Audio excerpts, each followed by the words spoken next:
किसी को रास्ते से हटाने के लिए पार्सल बम भेज सकता है क्या घर में, वो भी यूट्यूब के जरिए। उसने तमाम प्लेटफॉर्म के जरिए पार्सल बम बनाना सीखा और उसके बाद जिस जगह पर भेजना था, जिस घर पर भेजना था, जिस युवक के पास भेजना था, उस युवक तक भेजा भी गया, लेकिन ये पार्सल बम नहीं फटा। ये घातक पार्सल बम बनाने की साजिश थी। इस कार्रवाई में पुलिस को एक स्पीकर में छिपा हुआ लगभग 2-2.5 किलो का एक इम्प्रोवाइज्ड एक्सप्लोजिव डिवाइस जो है वो बरामद किया है। इस स्पीकर के अंदर में कुछ तो है जिसे देखना चाहिए, और उसके बाद जब उसने देखा तो उसकी आंखें फट गई, उसकी आंखें फटी रह गई, और उसके साथ साथ उसके परिवार के और उसके आसपास के लोगों की जान बच गई। अगर वो पार्सल बम फट जाता वाकई में इतना भयानक हादसा होता, कई लोगों की जान जा सकती थी। जांच में ये आया कि आरोपी विनय वर्मा ने ये इंटरनेट से सीखा कि ये आईडी तैयार। षड्यंत्र में एक तरफ अफसर खान की हत्या का मकसद था। विनय वर्मा के दिल में एक आग जल रही थी कि उसे कैसे उस लड़की को वापस पाना है जिसकी शादी अफसार खान के साथ में हो गई है। उसने प्लानिंग की, प्लानिंग करने के बाद उसने वो सब कुछ ट्राई किया। उसे लगा कि पार्सल बम भेजकर अफसार खान को रास्ते से हटा देना चाहिए। नमस्कार, जय जोहार, जय छत्तीसगढ़। मैं यशवंत साहू और आप देखना शुरू कर चुके हैं भिलाई टाइम्स। और लोग प्यार में किस तरह से पागल हो जाते हैं वो आज आपको इस कहानी से पता चलने वाला है कि भली वो लड़की उसे नहीं मिली, लेकिन उस लड़की को पाने के लिए लोग किस हद तक जा सकते हैं, यह आज आपको इस वीडियो के माध्यम से पता चलने वाला है। खैरागढ़ छुकदान गंडई जिले की पुलिस ने एक ऐसे मामले का खुलासा किया है जिसे सुनकर अच्छे अच्छे लोगों के हक्के बक्के रह गए। लोग हैरान हैं, लोग परेशान हैं कि भैया छत्तीसगढ़ में भी इस तरह के मामले हो सकते हैं क्या। भला किसी को रास्ते से हटाने के लिए पार्सल बम भेज सकता है क्या घर में, वो भी यूट्यूब के जरिए। उसने तमाम प्लेटफॉर्म के जरिए पार्सल बम बनाना सीखा और उसके बाद जिस जगह पर भेजना था, जिस घर पर भेजना था, जिस युवक के पास भेजना था, उस युवक तक भेजा भी गया, लेकिन ये पार्सल बम नहीं फटा। नहीं फटने के पीछे बड़ी वजह है। बड़ी वजह यह है कि जिस शख्स के पास ये पार्सल बम भेजा गया था, जिस शख्स को रास्ते से हटाने के लिए पार्सल बम भेजा गया था, उसकी दिमाग की बत्ती उस वक्त जल गई जब वो पार्सल बम को खोलने वाला था, बस स्विच में पिन डालने वाला था। उतने में उसके दिमाग की बत्ती जली और उसे शक हुआ कि गुरु कुछ तो गड़बड़ है, इस स्पीकर के अंदर में कुछ तो है जिसे देखना चाहिए। और उसके बाद जब उसने देखा तो उसकी आंखें फट गई, उसकी आंखें फटी रह गई, और उसके साथ साथ उसके परिवार के और उसके आसपास के लोगों की जान बच गई। अगर वो पार्सल बम फट जाता तो वाकई में इतना भयानक हादसा होता, कई लोगों की जान जा सकती थी, और ये मामला इतना बड़ा हो जाता कि इंटेलिजेंस से लेके तमाम लोगों पर सवाल उठते, पुलिस की कार्यप्रणाली पर भी सवाल उठते, और वो लोग सफल हो जाते जो इस साजिश में लगे हुए थे। केसीजी पुलिस ने 7 आरोपियों को गिरफ्तार किया है। इन 7 लोगों से जब पूछताछ की गई तो उन्होंने सिलसिलेवार पूरे मामले को बताया है। लेकिन वो कहानी आज मैं आपको बताने वाला हूं कि इसकी शुरुआत कैसे हुई, पार्सल बम भेजने की कहानी की शुरुआत कैसे हुई, कि कौन है वो अफसार खान जिसको मारने के लिए विनय वर्मा ने भेजा था पार्सल बम। ये विनय वर्मा कौन है? इसके अलावा उस पार्सल बम में डेटोनेटर यूज किया गया है, जो जिलेटिन यूज किया गया है, वो कहां से आया, पूरी कहानी आपको इत्मीनान से बताने वाला हूं कि कैसे पुलिस ने इन 7 लोगों को गिरफ्तार किया। पुलिस के लिए भी काफी चैलेंजिंग था क्योंकि सिर्फ एक पार्सल था और पार्सल भेजने वाले शख्स की तस्वीर थी। उसके बाद पुलिस इन 7 आरोपियों तक कैसे पहुंची, वो कहानी भी इंटरेस्टिंग है। और वाकई में अगर इस कहानी को कोई बॉलीवुड वाले देख ले, कोई फिल्म बनाने वाले देख ले, कोई वेब सीरीज बनाने वाले देख ले, तो शायद इस तरह की कहानी बहुत रेयर होती है, इस पर वो फिल्म बना सकते हैं। तो शुरुआत करते हैं शुरुआत से। आरोपी कौन कौन है पहले आपको बता देता हूं। इस मामले में जो मुख्य आरोपी है वो विनय वर्मा है। विनय वर्मा नाम का ये शख्स है जिसने प्लानिंग की, और विनय वर्मा की जो प्रेमिका थी उसकी शादी अफसार खान से 12 जून को हुई थी, और विनय वर्मा उसी का बदला लेने के लिए अबसार खान को रास्ते से हटाने के लिए और अपनी प्रेमिका को फिर से पाने के लिए उसने ये पूरी कवायद की, यानी कि उसने पूरी साजिश रची। विनय वर्मा, पिता भूपेंद्र वर्मा, 20 साल इसकी उम्र है, कुसमी थाना खैरागढ़ केसीजी का इलाका रहने वाला है, खैरागढ़ माने कि इलाके का रहने वाला है।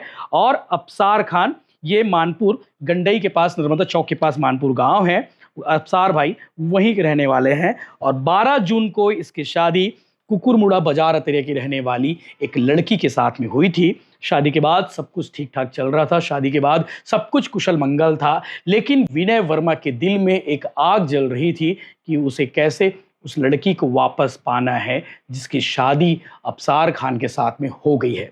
उसने प्लानिंग की, प्लानिंग करने के बाद उसने वो सब कुछ ट्राई किया। उसे लगा कि पार्सल बम भेजकर अबसार खान को रास्ते से हटा देना चाहिए, यही सही तरीका है। और उसके बाद उसने यूट्यूब खोला, यूट्यूब खोलने के बाद उसने सर्च किया, सर्च करने के बाद उसे बहुत सारे तरीके मिले। उसमें एक तरीका इसे लगा कि एक पार्सल बम तैयार करना चाहिए, एक गिफ्ट तैयार करना चाहिए और उस गिफ्ट के अंदर में डेटोनेटर भरा, डेटोनेटर के साथ साथ उसने जिलेटिन भी भरा, पूरा बम तैयार किया था। बस स्विच ऑन करता, करंट सप्लाई होती और उसके बाद वो फट सकता था। उसने पूरी प्लानिंग की। प्लानिंग करने के लिए उसने अलग अलग लोगों का जिम्मा ले रखा था। बाकायदा एक विनय वर्मा जो खुद ही है आईडी कर तैयार कर पार्सल रेडी किया और गोपाल वर्मा ने इसे डिलीवरी करने में मदद की। खिलेश वर्मा ने फर्जी इंडिया पोस्ट और लोगो पता बनाया, जबकि घासीराम वर्मा ने आपूर्तिकर्ताओं गोपाल सतनामी और दिलीप धीमर से जिलेटिन पहुंचाया। और साथ ही साथ इस पूरे खेल में 7 लोगों का इन्वॉल्वमेंट हुआ। लगभग 6,500-7 हज़ार रुपये खर्चा भी किया। खर्चा करने के बाद ये पहुंचता है 11 अगस्त को पार्सल छोड़ने के लिए। कौन पहुंचता है? इनमें से एक साथी जो गोपाल वर्मा है वो 11 अगस्त को मानपुर गंडई पहुंचता है पार्सल छोड़ने के लिए। शुरुआत यहीं से होती है, लेकिन ठीक एक दिन पहले एक और घटनाक्रम हुआ था उस मानपुर गंडई में अबसार खान के घर में। क्या हुआ था? 10 अगस्त को अबसार खान की पत्नी अपने मायके गई थी। 10 अगस्त को अबसार खान की पत्नी मायके गई थी और 11 अगस्त को ये पार्सल रेडी होकर आता है अबसार खान के लिए। अब कहाँ आता है? अबसार खान के एक मित्र के घर, जो हसन भाई नाम है। हसन भाई चूंकि दरगाह में एक दुकान चलाता है और उसी दुकान में अबसार खान का आना जाना रहता है। ये जो पार्सल छोड़ने वाला शख्स था उसे मालूम था कि अबसार खान इस इलाके में आता जाता रहता है और उसके घर में ये पार्सल छोड़ने के बजाय ये हसन भाई के पास छोड़ना सही रहेगा, उसने ये सोचा। और बाकायदा जब उसने हसन भाई से पूछा कि हसन भाई आप अबसार खान को जानते हो क्या? अबसार खान, जिसके पिता का नाम इलाही खान है, तो हसन ने कहा कि बिल्कुल जानता हूं, तो ये पार्सल उसे दे देना। पार्सल छोड़ने वाले ने हसन को कहा कि पार्सल आप उन्हें दे देना, उसके नाम पे गिफ्ट आया है। हसन के मन में सवाल था कि भैया इसका पेमेंट कौन करेगा, आप बोल रहे तो हसन के सवाल का जवाब उसने दिया कि भैया इसका पेमेंट हो चुका है, बस आप ये गिफ्ट उस तक पहुंचा देना, उस तक उसके घर तक छोड़वा देना। और उसके बाद वो गिफ्ट को छोड़कर चले जाता है और 11 तारीख, 12 तारीख, उसके बाद 13 तारीख को हसन फ़ोन करता है अबसार खान को, उसके पिता इलाही खान को, कि आप लोग के घर के नाम से एक पार्सल आया है, गिफ्ट आया, कुछ भारी भरकम सामान है, इसे आप लोग ले जा लो। उसके बाद अबसार अपने पिता इलाही से पूछता है कि भाई अब्बू आपने कुछ मंगवाया था क्या, कुछ गिफ्ट मंगवाया क्या? तो अब्बू ने भी कहा कि भैया मैं तो कुछ नहीं मंगवाया हूँ। अबसार से उसने पूछा, अबसार ने भी कहा कि मैंने भी कुछ नहीं मंगवाया। फिर भी कोई बात नहीं, अबसार के पिता इलाही खान उस गिफ्ट को लेके अपने घर जाते हैं। घर जाने के बाद उस गिफ्ट को रखते हैं। ये तारीख है 14 अगस्त की, 14 अगस्त यानी कि 15 अगस्त से ठीक एक दिन पहले। और उसके बाद जब उस गिफ्ट को खोलने की तैयारी होती है, बाकायदा देखा जाता है कि भेजा कौन है। ये भी एक सवाल था कि भेजने वाले का नाम क्या है। बाकायदा उस पार्सल में भारतीय डाक विभाग का भी लोगो लगा हुआ था, टिकट भी लगा हुआ था। तो ऐसे लग रहा था जैसे वाकई में किसी ने सच में भेजा हो, कोई फ्रॉड उनके साथ नहीं हो रहा है। फिर भी एक मन में उत्सुकता थी, आखिर भेजा तो भेजा कौन है, ये भी पता किया जाए, क्योंकि सब कुछ फ्रॉड हो रहा था, सब कुछ फर्जी था। डिलीवरी करने वाला भी फर्जी था और वो भारतीय डाक विभाग का जो लोगो लगा था वो सब भी फर्जी था। उसके बाद इन्होंने ओपन किया उस पार्सल को, पार्सल ओपन किया, कार्टून में भरा पड़ा था, कार्टून को बाहर निकाला। कार्टून के बाद फिर भी अंदर में कोई एड्रेस नहीं लिखा हुआ है, भेजने वाले का नाम पता कुछ भी नहीं लिखा हुआ है।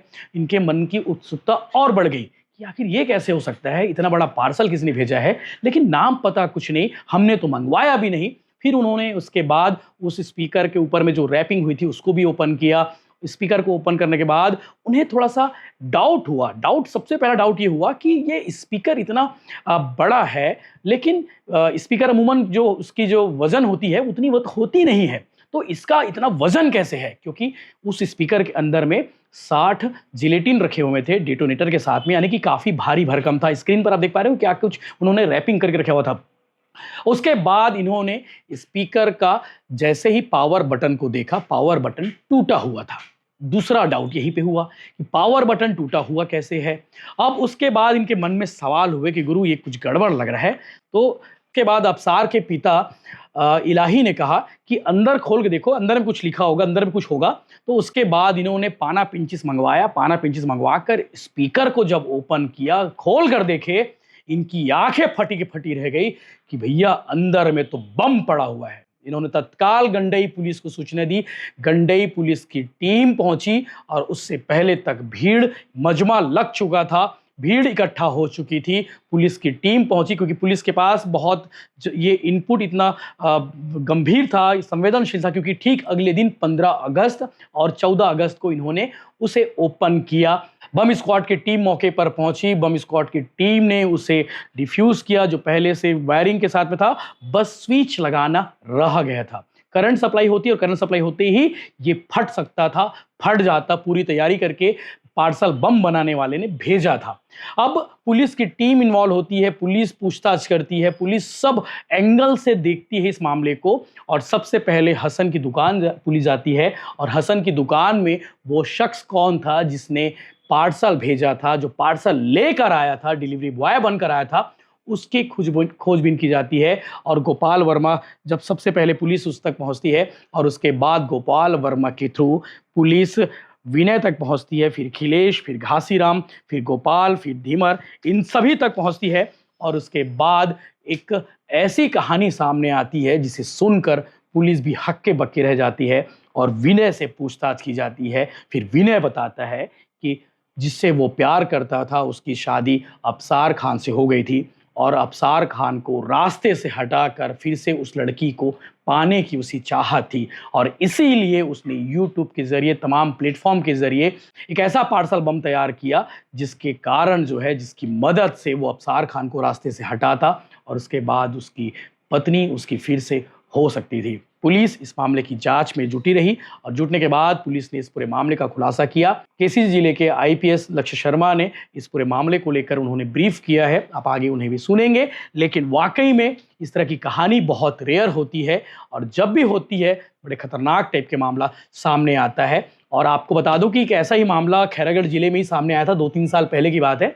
ऐसा ही पार्सल बम भेजा गया था, वो पार्सल बम फटा भी था और उस पार्सल बम के फटने से 1-2 लोगों की मौत हुई थी। मुझे याद है खैरागढ़ इलाके की बात थी। हो सकता है ये आइडिएशन भी उसी घटने से इस आरोपी विनय वर्मा को आया हो ताकि पुलिस को शक ना हो। लेकिन पुलिस तो पुलिस है और हर अपराधी कोई ना कोई सबूत छोड़ जाता है। तो इस केस में भी बहुत सारे सबूत थे जिसे पुलिस के लिए बहुत आसान हुआ और 16 अगस्त को पुलिस ने इस पूरे मामले का खुलासा किया। मतलब 1-1.5-2 दिन में पुलिस ने इस पूरे केस को सामने लाकर रख दिया और ऐसे आरोपियों को पुलिस ने पकड़ा है जो इस केस में आरोपी थे और जिन्हें लगता था कि पुलिस उन तक कभी नहीं पहुंचेगी। आगे आप सुनेंगे आईपीएस लक्ष्य शर्मा ने क्या कुछ कहा।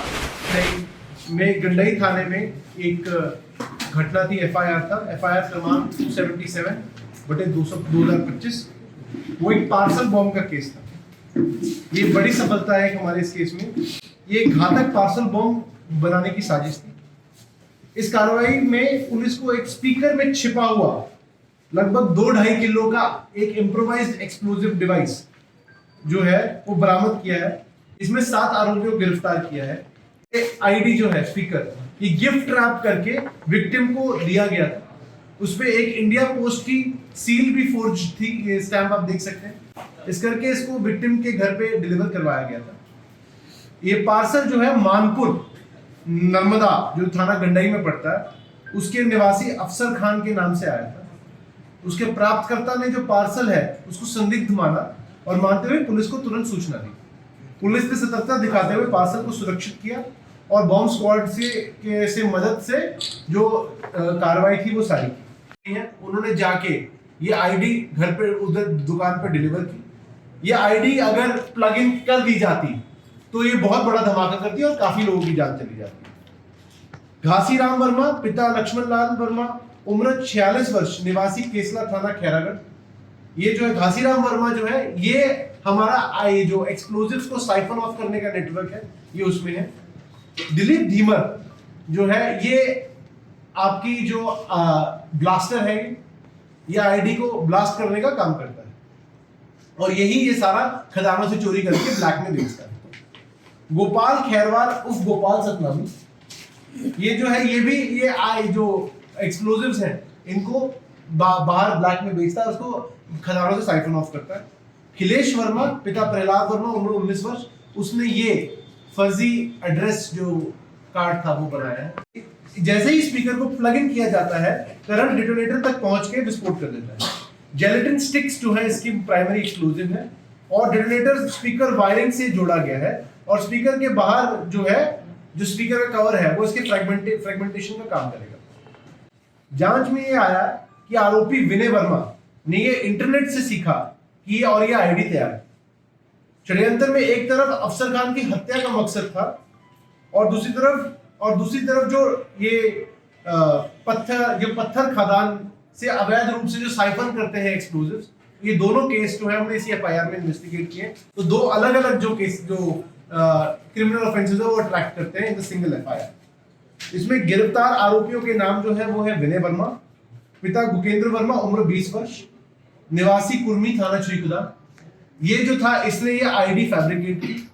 जो ये विक्टिम है वो इसकी विक्टिम के साथ वो विक्टिम की जान लेना चाहता था। परमेश्वर वर्मा ने इस आईडी के पैसे दिए और इस आईडी को खरीदने में जो इसके एक्सप्लोजिव है उसको खरीदने में फैसिलिटेट करने में उसने भूमिका अदा की। विनय वर्मा, हाथ खड़ा करो। ये विनय वर्मा है जी, ये मुख्य आरोपी है इस केस में। परमेश्वर वर्मा ने ये आईडी की सप्लाई सारी इंश्योर की थी। गोपाल और विनय ने इकट्ठे जाके ये डिलीवरी की थी। चौथा घासीराम वर्मा